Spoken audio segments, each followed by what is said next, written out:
no es tan común, pero el derrame pleural puede confundirse con derrame pericárdico y viceversa. Entonces tenemos que tener mucho cuidado con eso. El ultrasonido no es tan bueno, como ya habíamos mencionado, para detectar lesiones orgánicas, con una sensibilidad de alrededor de un 44 a un 91%. Es, es poco frecuente diagnosticar lesiones orgánicas con el ecógrafo, pero siempre que tengamos la oportunidad hay que hacer el ejercicio de buscarlas porque a veces sí se pueden encontrar. El objetivo del FAS, como dijimos, es detectar líquido libre, pero también pueden verse lesiones como hematomas esplénicos o hepáticos o laceraciones, que, como les dije, cuando son grandes, cuando son hematomas importantes, focos contusivos grandes o laceraciones que tengan más de 3 centímetros, sí son detectables relativamente fácil por la ecografía. Acá en esta imagen inferior, por ejemplo, en la imagen superior vemos lo que es un hematoma subcapsular, que es el área más ecogénica que está alrededor de esto, es el hígado, alrededor del hígado. Y abajo podemos ver una contusión hepática, que se ve como un área hipoecogénica irregular en el espesor del parénquima hepático. Un error, también un error que no es tan común, pero se puede incurrir en este error cuando vemos el hilio hepático y vemos una línea hipoecogénica pensando que es una zona de laceración cuando es normal ver el hilio hepático, pero el hilio esplénico de esta manera. Otro error es que cuando estamos buscando el vaso en el cuadrante superior izquierdo, a veces vemos lo que es el estómago, en este caso lleno de líquido y aire, y lo confundimos con un derrame, una colección, un derrame que es adyacente, que está adyacente al vaso, pero es simplemente el estómago que está con contenido. Muy importante entonces regular las ganancias, regular los armónicos del ecógrafo, que vamos a verlo ya en la clase práctica, cómo hay que configurar, cómo hay que modificar esos parámetros para tener una mejor imagen. Un error en la vista suprapúbica es confundir lo que son las vesículas seminales en los varones con presencia de líquido en el espacio recto vesical. Acá vemos cómo se ven las vesículas seminales, que en un corte transversal, que sí puede confundirse con líquido, pero hay que ver que las vesículas seminales tienen unos bordes que son más redondeados y todas las vesículas seminales tienen una forma más ovalada, redondeada, de bordes redondeados. En cambio, en el líquido libre tiene unos bordes más angulados. Un tip para no olvidarse, no omitir ninguna área de exploración es seguir el orden de exploración de las agujas del reloj desde el cuadrante superior derecho, la región subsifoidea, el cuadrante superior izquierdo y la región suprapúbica. Habíamos dicho, la mayor parte de los ecofas positivos van a ser por el hallazgo de líquido en el espacio de Morrison y también en el espacio espleno-renal, porque y el órgano que más se lastima, que más se lacera en los traumatismos es el vaso, vaso B larga Z, ¿no? Entonces recuerden que para las ecografías suprapúbicas, evitar antes de que le coloquen la sonda, porque muchas veces ustedes han visto que cuando viene un paciente a la emergencia, lo primero que hacen es colocarle la sonda Foley. Y la verdad que eso perjudica, dificulta lo que es la valoración de la región suprapúbica. Entonces, hacer antes de la colocación de la sonda Foley la ecografía. Y la toma de fotos siempre sirve como un apoyo médico legal, siempre se pueden tomar fotografías, pero el estudio que tiene valor es el estudio dinámico, es el estudio del operador que está haciendo la ecografía en ese momento, porque las fotografías no ayudan a diagnosticar nada. Olvídense de diagnosticar algo. Ya he visto un par de casos de gente que quiere diagnosticar con las fotos de ecografía, eso es totalmente inaceptable, eso no se puede realizar, eso es negligencia, no se puede diagnosticar nada en una ecografía con una fotografía.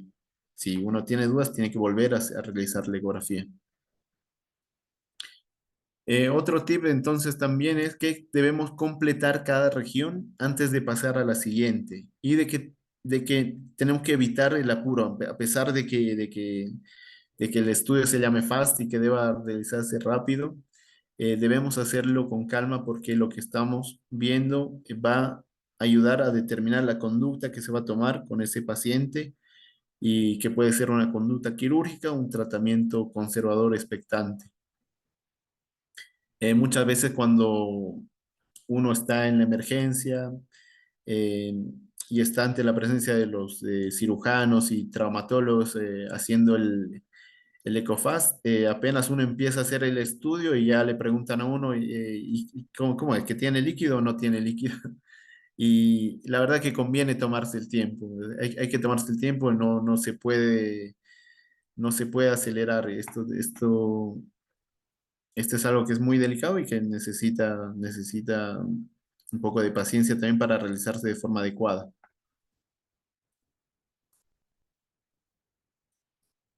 Entonces, podemos diferenciar lo que es líquido libre versus líquido fisiológico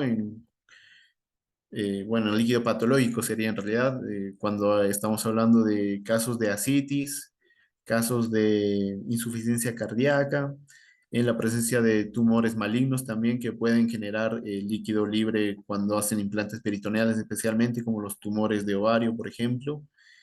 Eh, Entonces, algo que nos ayuda a diferenciar de que si estamos viendo el líquido por otra causa o es hemorragia, es que en el líquido, eh, que en el líquido que no es hemorragia, el líquido va a ser más anecogénico, va a ser más negrito. En cambio, el líquido que sí es hemorragia va a tener ya partículas, va a tener, en algunos casos, incluso si ya han pasado varios minutos, va a tener elementos formes que corresponden a coágulos. Y también nos podemos orientar por los antecedentes siempre que se pueda.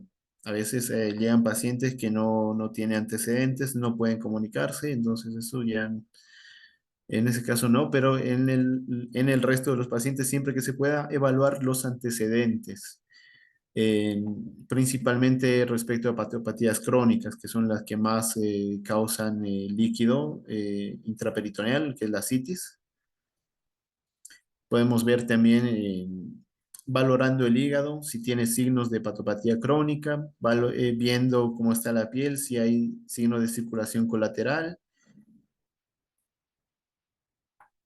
Siempre si es mayor de edad también nos hace sospechar más. Si es una persona joven, por ahí no pensamos que tenga alguna patopatía crónica, por supuesto, pero si es alguien mayor, sí podemos sospechar.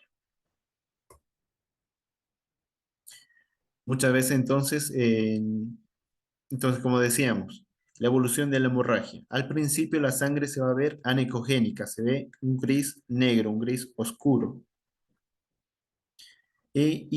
Pero que empieza a coagularse, puede coagularse en cuestión de minutos. Pasan 20 minutos, media hora, ya pueden verse en algunos casos incluso un gris más claro.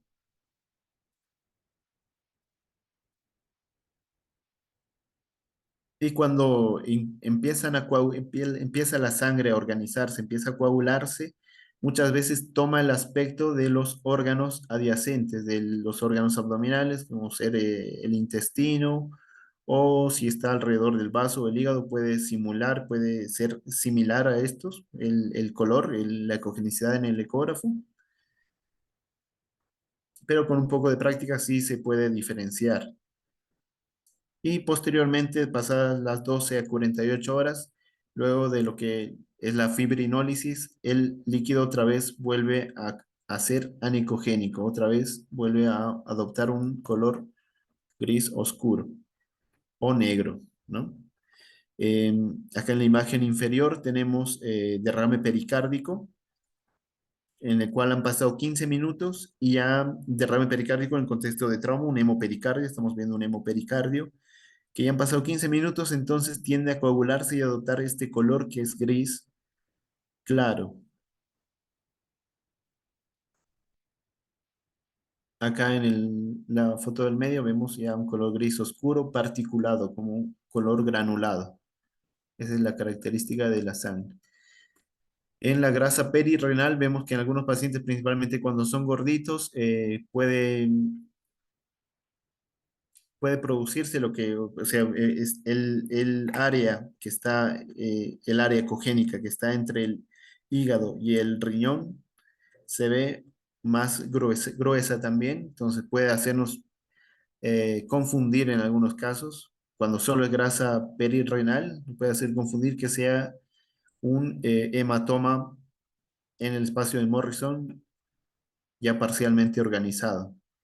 Para esto lo que nos puede ayudar es rotar el paciente, es mover al paciente a decúbito lateral y ver si este líquido cambia de posición. Si el líquido cambia de posición, o sea, si esta imagen que está más ecogénica entre el hígado y el riñón cambia de posición, estamos ante un hemoperitoneo. Los casos de falsos negativos, como decíamos, las limitaciones del ECOFAST es para la detección de perforación de víscera hueca, de la detección de lesiones esplénicas, de laceraciones esplénicas, de laceraciones hepáticas, principalmente cuando no tienen un tamaño significativo. Cuando tienen 1 a 2 centímetros es fácil, incluso para un operador experimentado, eh, no ver las lesiones esplénicas ni hepáticas en laceraciones, como les dije, menores a 2 centímetros. No sirve otro falso negativo, son lesiones diafragmáticas o contusión de la pared intestinal, trauma pancreático, ruptura diafragmática, trauma mesentérico, perforación de víscera hueca, como ya habíamos mencionado. Y las hemorragias retroperitoneales son difíciles de detectar con el ultrasonido. Para eso, de preferencia, siempre se utiliza lo que es la tomografía. También a nivel de la pelvis menor, eh, tiene baja sensibilidad a la ecografía. Siempre que se sospecha, o sea, siempre que tenemos un paciente que tiene fractura de la pelvis, donde se sospecha que tenga una laceración, una hemorragia intrapélvica, conviene hacer la tomografía. Los falsos positivos entonces son debidos a ascitis, esos son casos en que el FAS sale positivo, pero debido a otras causas, ¿no? Las más frecuentes, ascitis debido a insuficiencia cardíaca, hepatopatías crónicas, tumores malignos. Siempre hay que valorar cómo se encuentra el paciente. Si el paciente está clínicamente estable, entonces hay que indagar y investigar más sobre los antecedentes o las patologías concomitantes que pueda tener. Y como habíamos mencionado, también el líquido en el fondo del saco de Douglas en pacientes que se encuentran en pacientes femeninas en edad fértil que se encuentran en fase ovulatoria. Siempre puede verse un poquito de líquido en el fondo del saco de Douglas, que es fisiológico y es normal. Bueno, esto lo vamos a omitir. En un volumen de líquido intraperitoneal de 500 a 1000 cc es fácilmente y claramente identificable por la ultrasonografía. Mientras más líquido encontremos, hay más probabilidad de que el paciente requiera un tratamiento quirúrgico. Y en muchos casos, pequeñas cantidades de líquido, si es mínima la cantidad que estamos viendo, puede manejarse de forma conservadora y se puede repetir el estudio